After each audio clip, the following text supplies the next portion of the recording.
Alrighty, welcome back to SouFLoTV again, everybody. It's your host with the most with another immigration update concerning the United States of America immigration in 2019.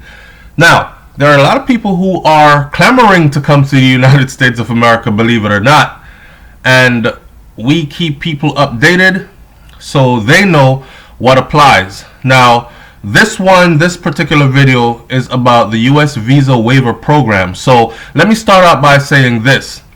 If you are not from one of the 38 countries that participate in the U.S. Visa Waiver Program, then this does not apply to you. But I am going to cut that short for you, and I am going to give you each and every one of the 30 plus countries that do apply. It is actually 38, and here they are. And if you're not one of them, then this does not apply to you.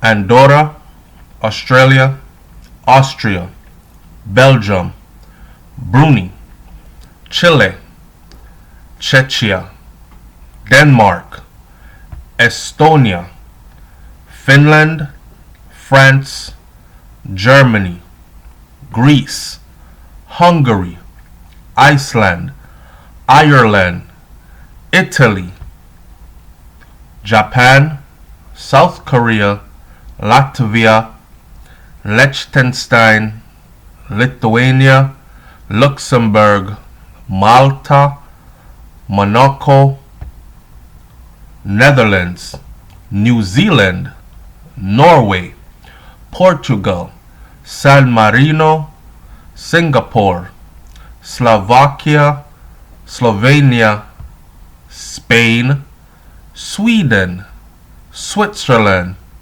Taiwan,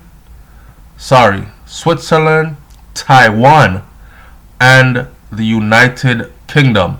Those are the 38 countries that the U.S. Visa Waiver Program allows the citizens of these countries to apply for an ESTA, which allows them to visit the United States as tourists or on business for up to 90 days at a time.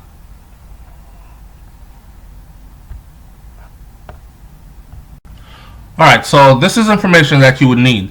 The U.S. Visa Waiver Program allows the citizens of these 38 countries to apply for an ESTA, which allows them to visit the United States as tourists or on business for up to 90 days at a time.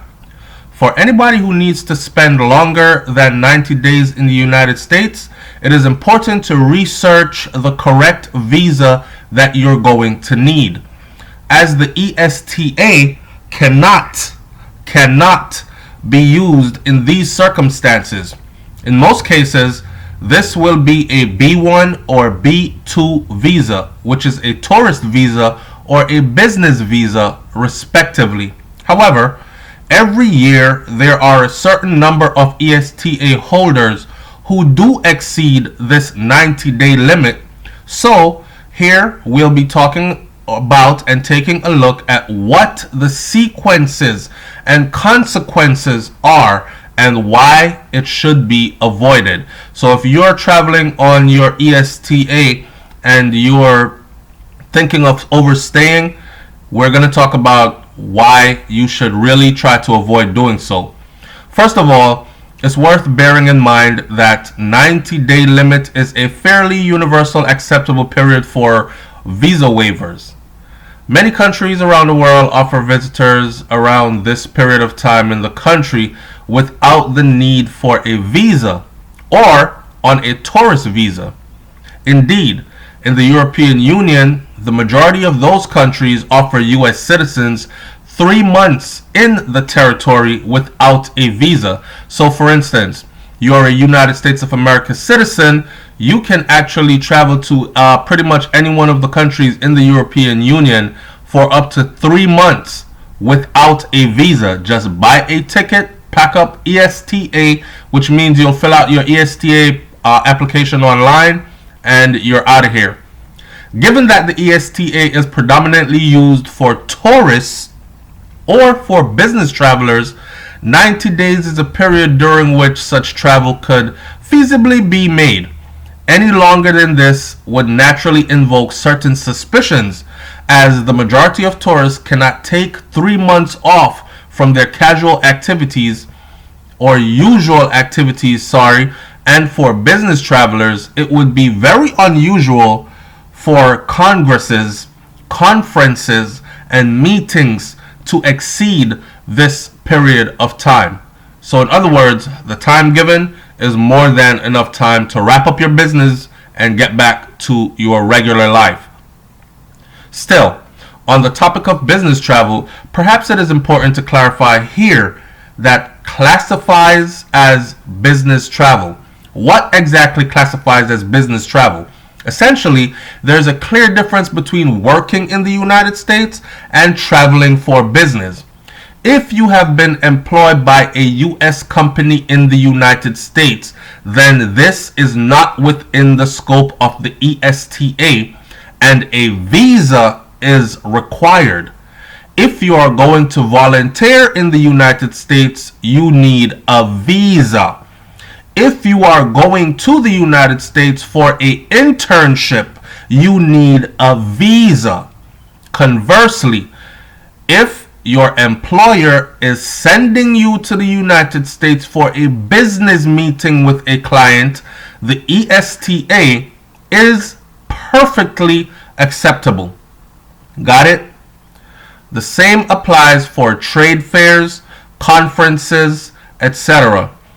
As a rule of thumb, if you receive payment in the US for the work you've done while you are in the US, then you cannot be traveling under the visa waiver program, which is different from your employer at home paying you for your time there. So, back to the point.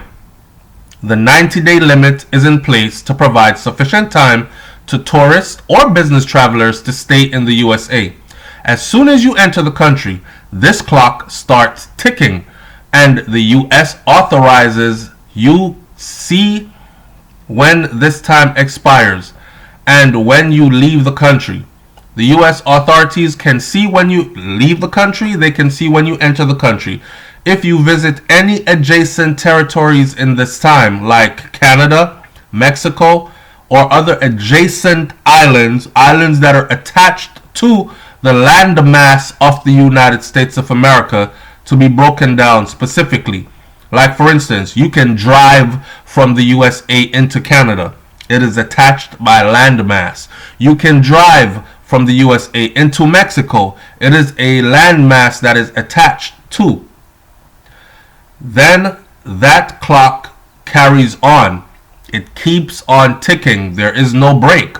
For example, if you spend 10 days in the United States followed by 10 days in Mexico, and then you return to the United States, you would have spent 20 of your 90 days that are allowed under the visa waiver program. This is not the case though if you travel to other countries.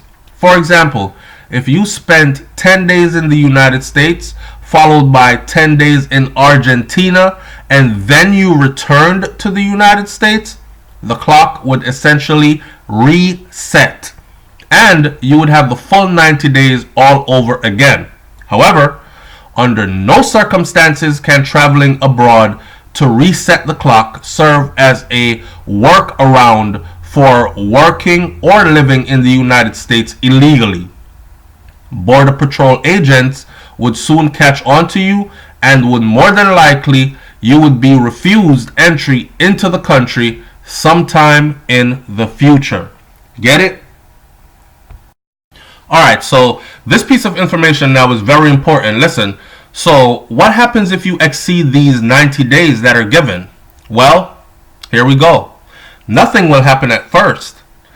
You would likely carry on in the country without any problems for a little while. Of course, any encounter with the authorities and you would probably be put on a plane back to your country.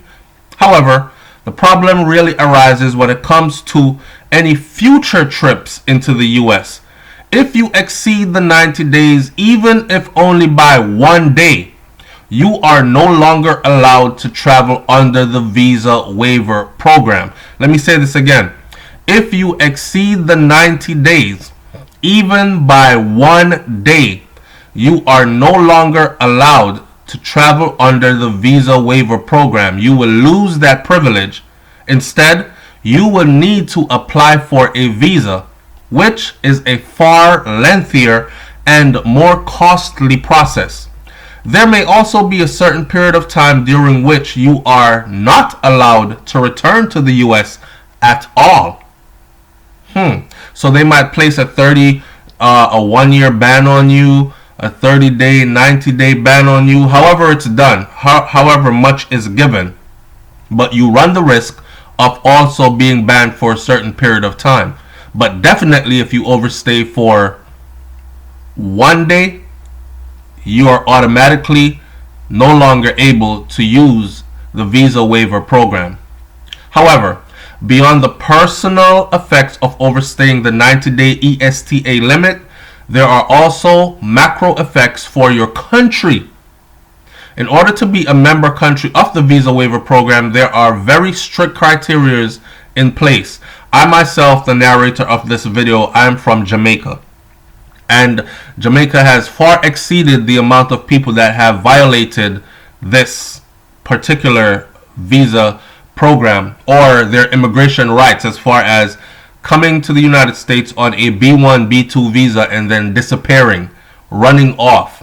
So therefore, Jamaica, the beautiful island of Jamaica, does not qualify and is not one of the 38 countries that are allowed to enter the United States without going through the lengthy visa process.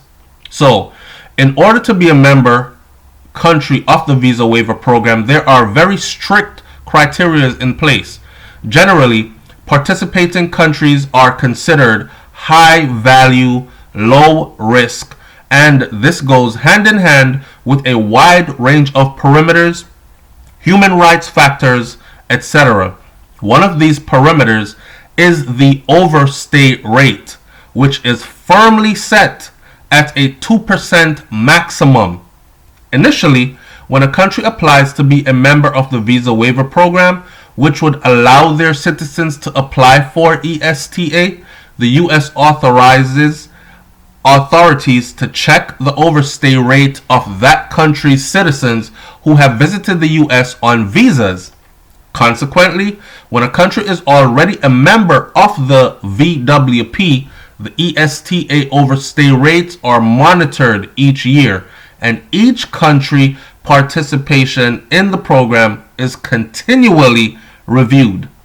And again, hence the reason why Jamaica cannot be a part of this program. So, in 2016, out of 21.6 million visitors who traveled to the United States of America under the visa waiver program, 147,272 overstayed their term of admissions. In last year, Jamaica had over 10,000 of its citizens overstay in the United States on B1, B2 visas. Those travelers who have overstayed the 90 days of the ESTA visa limit or the ESTA limit are divided into two categories: out of country overstays and in country overstays. An out of country overstay refers to a traveler whose exit from the United States has been recorded on a date which exceeded the 90 days after their entry. An in-country overstay refers to people who are suspected to still be in the United States, have ran off, and have not returned to their country after the 90-day clock has ran out. These people usually end up becoming illegal immigrants in the United States of America.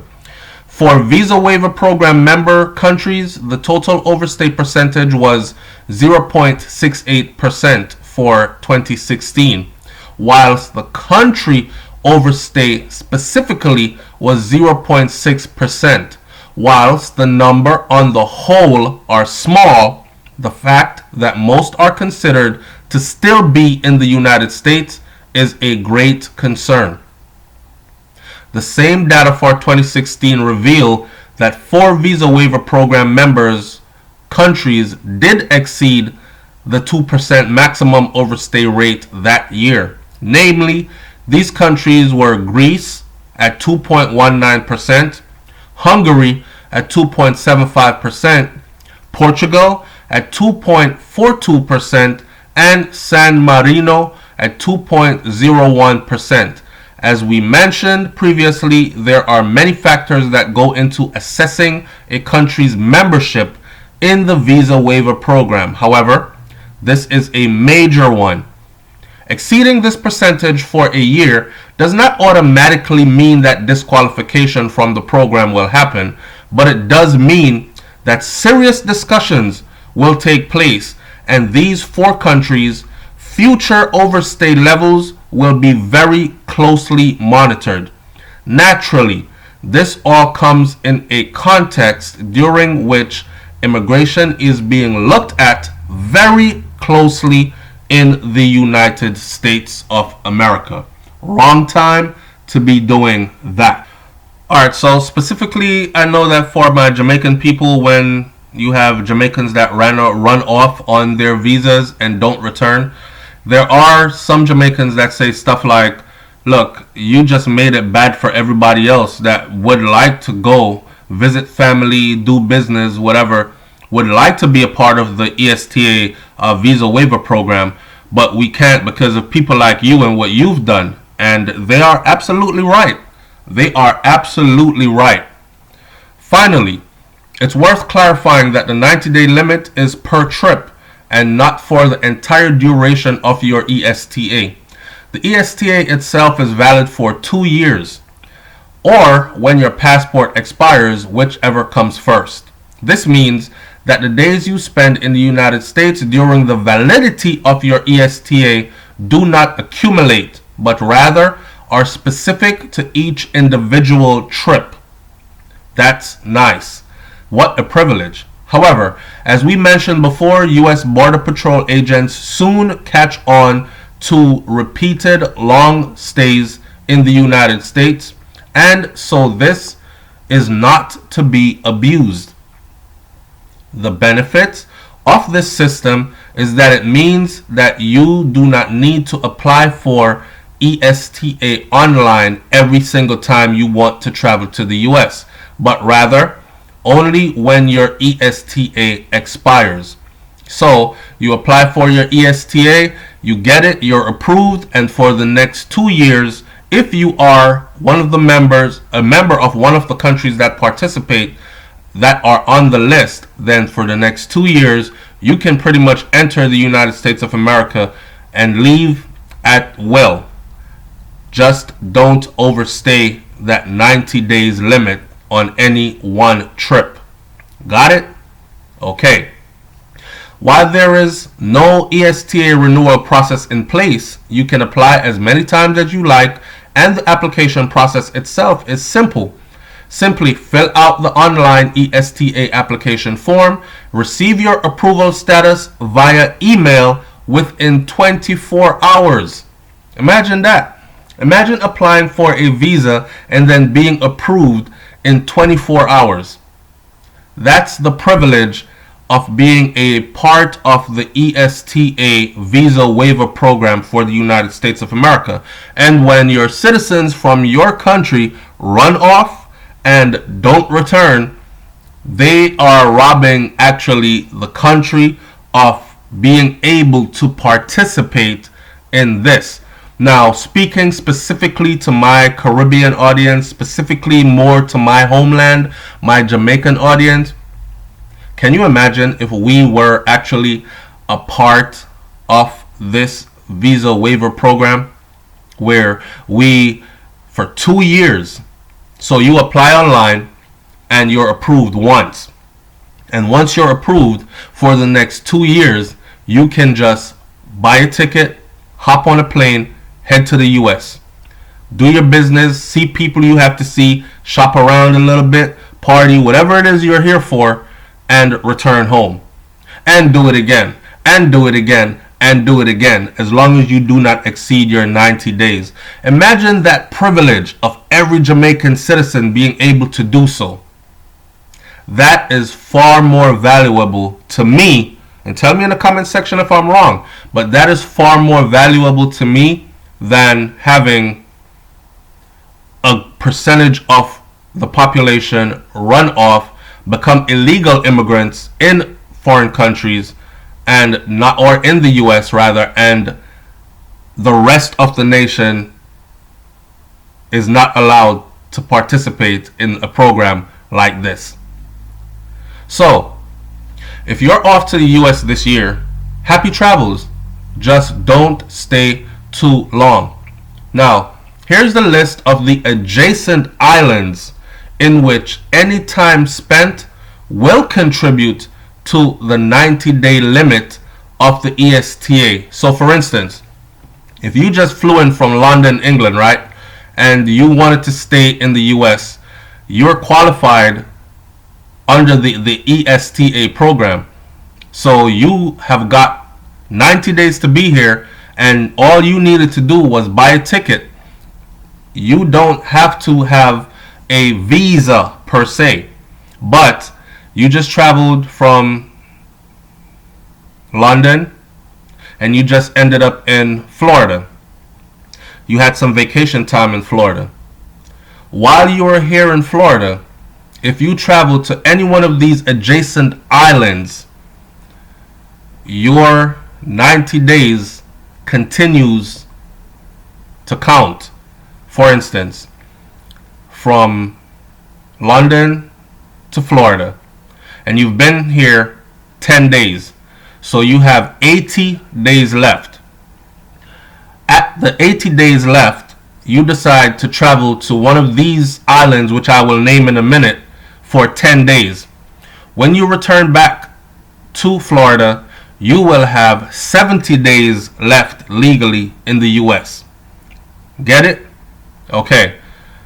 These islands are Anguilla, Antigua, Aruba, Bahamas, Barbados, Barbuda, Bermuda, Bonaire, British Virgin Islands, Cayman Islands, Cuba, Curacao, Dominica, the Dominican Republic, Grenada, Guadeloupe, Haiti, Jamaica, Marie Galantine, Martinique, Miquelon, Montserrat, Saba, Saint Bartholomew, Saint Christopher, Saint Eustatius, Saint Kitts and Nevis, Saint Lucia,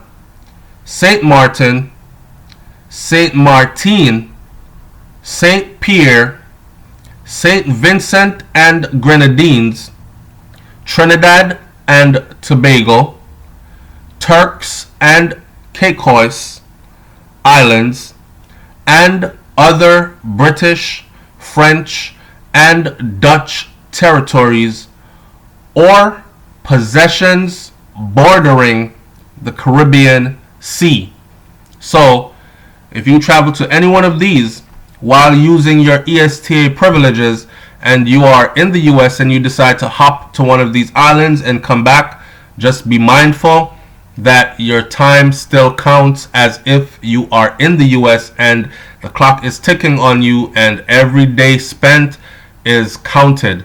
So you will have to leave still at the correct time. Otherwise, you run the risk of being barred from never returning to the US, or you run the risk of being disciplined in a manner of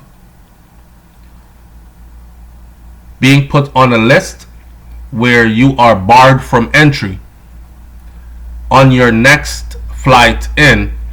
Now imagine thinking everything's okay because you overstayed one day and you flew all the way from, say, England to the US, only to be turned around by patrols at the airport and being told you will have to take the next flight back because you're not allowed to come in because you overstayed by 1 day. Like, comment, share, subscribe. Leave your comments in the comment section below. Tell me what you think about these privileges, and do you participate, so on, so forth. It's SouFLoTV, man. I'm up out of here. Peace.